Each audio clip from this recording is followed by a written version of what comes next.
আমি নিয়মিত নামাজ পড়ার চেষ্টা করি, কিন্তু মোবাইলে নাটক সিনেমা দেখতেও ভালো লাগে, মাঝে মাঝে দেখি। প্রশ্ন হলো, আমার নামাজ আল্লাহ তাআলা কবুল করবেন কিনা? মৃত ব্যক্তি যদি কোনো দেনাপানা থাকে, সেটা কি তার জন্য জানাজার পূর্বে মিটিয়ে দিতে হবে?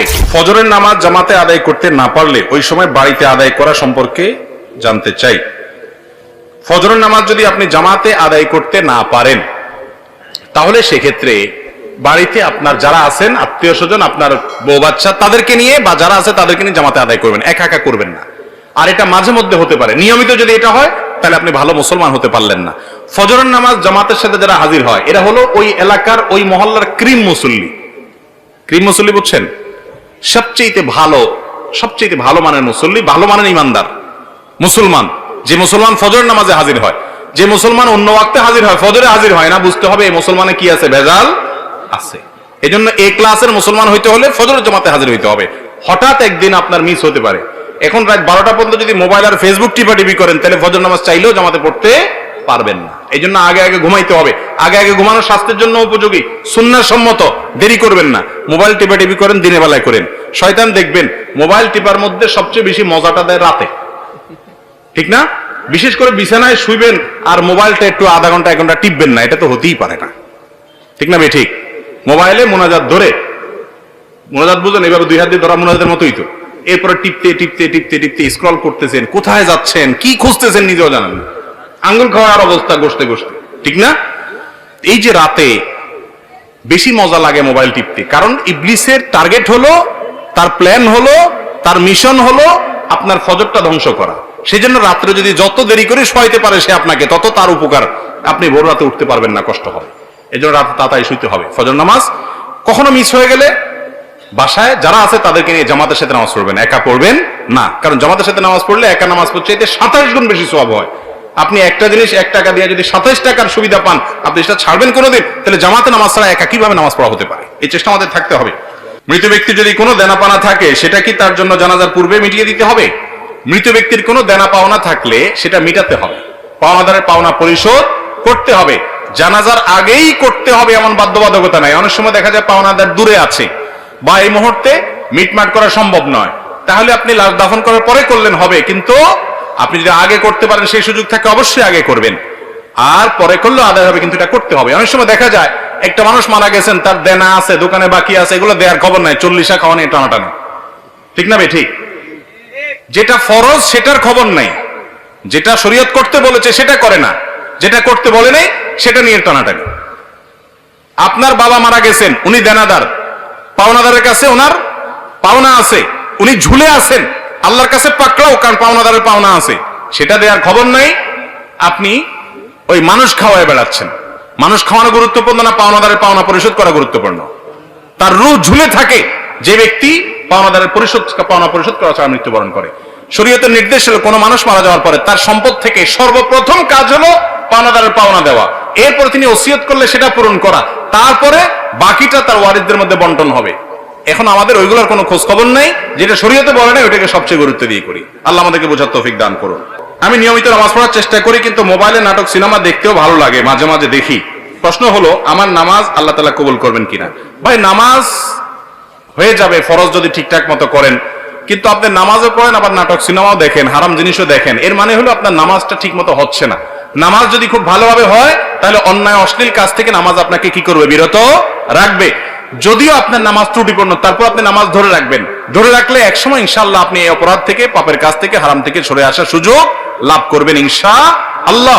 আপনাকে ট্র্যাকে থাকতে হবে, চেষ্টা ছাড়া যাবে না, চেষ্টা থাকতে হবে, একসময় আল্লাহ তৌফিক দিবেন।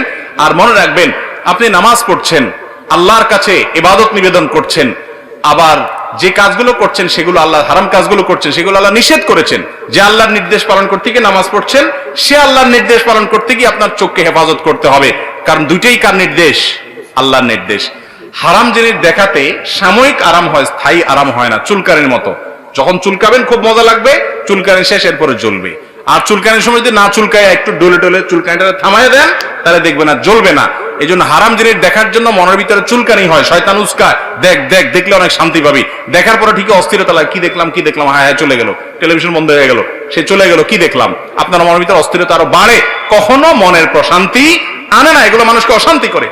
আজকে যুবকরা ডিপ্রেশনে ভুগছেন। কেন ডিপ্রেশনে ভুগছেন? ভোগের যত আইটেম আছে দুনিয়ার সবই তো আপনার হাতের নাগালে। কেন ডিপ্রেশনে ভুগছেন? কেন আত্মহত্যার প্রবণতা বাড়ছে? কেন মানুষ ডিপ্রেশনের কারণে দিন দিন অস্থির হচ্ছে? কেন মানসিক রোগী তরতর করে বেড়ে চলেছে? মূল কারণ হলো শান্তির ট্র্যাক থেকে সরে গেছে। শান্তি ভোগের মধ্যে নাই, শান্তি নাটক সিনেমায় বোধ হওয়ার মধ্যে নাই, শান্তি মাদকের বোতল হাতে নেওয়ার মধ্যে নাই, শান্তি জেনার মধ্যে নাই, শান্তি চোখের জেনার মধ্যে নাই, শান্তি দুনিয়াতে ভোগ আনন্দের মধ্যে নাই। শান্তি হলো আল্লাহর আনুগত্যের মধ্যে থেকে যতটুকু বৈধ ভোগ আছে ততটুকু করার মধ্যে। যে ব্যক্তি বিবাহের মাধ্যমে তার যৌন চাহিদাকে পূরণ করে এবং হালাল পথ ছাড়া হারাম পথে যায় না, আল্লাহ তাআলা তাকে শান্তি দেন। যে অশান্তির পথে যায়, হারাম পথে যায়, অবৈধ পথে যায়, আল্লাহ তাআলা তাকে শান্তি দেয় না। এই জন্য একের পর এক দেখবেন চেঞ্জ করতে থাকে তার লাইফ পার্টনার, কিন্তু শান্তি কোথাও পায় না, ডিপ্রেশনে ভুগতে থাকে। আল্লাহর কসম, এই দুনিয়াতে ভোগে আল্লাহ শান্তি রাখেন নাই, ত্যাগে শান্তি রেখেছেন, আল্লাহর নির্দেশ মানার মধ্যে শান্তি রেখেছেন। আলা বিযিকরিল্লাহি তাতমাইন্নুল কুলুব। যুবকরা শান্তি পাচ্ছেন না, ডিপ্রেশনে ভুগছেন, আল্লাহর ছায়াতলে আসেন। আমি শপথ করে বলছি, আপনি কোরআন হাতে নেন, কোরআন বুঝেন, আল্লাহর সাথে কথা বলেন, নামাজে দাঁড়ান, দীর্ঘ সময় কথা বলেন, সেজদায় গিয়ে আল্লাহর সাথে কানাঘুষা করেন, ভোর রাতে উঠে দোয়া করেন। আমি শপথ করে বলছি, আপনি যে শান্তি পাচ্ছেন, পৃথিবীর কোন মিলিয়নার, কোন বিলিয়নার সে শান্তি পায় না, সে শান্তির ধারে কাছেও যেতে পারে না যদি আল্লাহর আনুগত্য তার মধ্যে না থাকে। চেষ্টা করবো না ইনশাআল্লাহ? আল্লাহ তাআলা আমাদেরকে আমলের তৌফিক দান করুন। আমরা স্বর্ণ ও রূপার যাকাত দিয়ে থাকি, যদি ফসলের যাকাত দিতে হয় তাহলে কিভাবে দিব, কোরআন ও হাদিসের আলোকে জানাবেন। এটা নিয়ে তো দীর্ঘ আলোচনা করতে হবে। মৌলভীবাজারেই গত সপ্তাহের যে মাহফিল ছিল সেখানে বিস্তারিত আমরা বলেছি, সেটা অনলাইনে আসলে ক্লিপটা আপনারা শুনে নেবেন। বাংলাদেশে অবহেলিত একটা ফরজ কাজ হলো ফসলের যাকাত। আমরা জানিই না, টাকা পয়সার যাকাত, ব্যবসার মালের যাকাত, স্বর্ণ রূপার যাকাত আমরা অনেকে দেই, কিন্তু ফসলের যাকাত দেই না। ফসল যদি কমপক্ষে 26 মণ হয়, অনেক আমাদের মতো, অনেক আমাদের মতো 16 মণ হলেই দিতে হয়। নেসাব নিয়ে একটু মত পার্থক্য আছে। 5 ওয়াসাক হাদিসের ভাষ্য অনুযায়ী ওইটাকে কনভার্ট করলে বর্তমান হিসাবে কত মণ হয় এটা নিয়ে মত পার্থক্য আছে। তো হানাফি মাযহাবের উলামায়ে কেরামের দৃষ্টিকোণ হলো 26 মণ যদি কারোর ফসল হয়, সেই ফসলটা যদি নিজে পানি সেচ দিয়ে করতে হয় তাহলে সেই ফসল থেকে 20 ভাগের 1 ভাগ যাকাত দিতে হবে। আর যদি আসমানের পানি দিয়ে হয়ে যায়, নিজে সেচের পানি দেওয়া না লাগে, তাহলে সেক্ষেত্রে অর্থাৎ পয়সা খরচ না হয় সে ফসলের পানি দিতে গিয়ে, তাহলে সেক্ষেত্রে 10 ভাগের 1 ভাগ, অর্থাৎ 100 কেজি হলে 10 কেজি, আর 20 ভাগের 1 ভাগ মানে 100 কেজি হলে 5 কেজি। এই পরিমাণ ফসলটা গরিবকে দিয়ে দিতে হবে, যাকাতের হকদার মানুষকে দান করে দিতে হবে। আমরা ওই আলোচনা বলেছিলাম, বাংলাদেশে যে পরিমাণ ফসল একটি বছরের স্বাভাবিক বছরে হয়, সেই ফসলের যদি ওসর দেওয়া হয় ঠিক মতো, অর্থাৎ এটার যে যাকাত, এটাকে ওসর বলা হয়, সেটা যদি দেওয়া হয় ফসলের যাকাত, তাহলে সেক্ষেত্রে ফিগারটা আমার এই মুহূর্তে মনে হচ্ছে না, সম্ভবত 5000 কোটি টাকা মূল্যের ফসল দান করা হয়। খাদ্যের যে অভাব দরিদ্র মানুষের মধ্যে আছে এটা দূর হয়ে যাবে। তো যাই হোক, যাদের এই পরিমাণ ফসল হয়, যাদের কম হয় তাদের দিতে হবে না। এই পরিমাণ যাদের হয়, নেশাব পরিমাণ যাদের হয়, যতবার এই ফসল হবে এই ফসল থেকে আপনি গরিবকে ওই পরিমাণ দান করে দিতে হবে। আমরা অনেকে হয়তো এমনি দান করি, কিন্তু যাকাত হিসেবে দান করি না, এটা বড় ভুল। এই ফরজটা আমাদের অনেকের আদায় হয় না।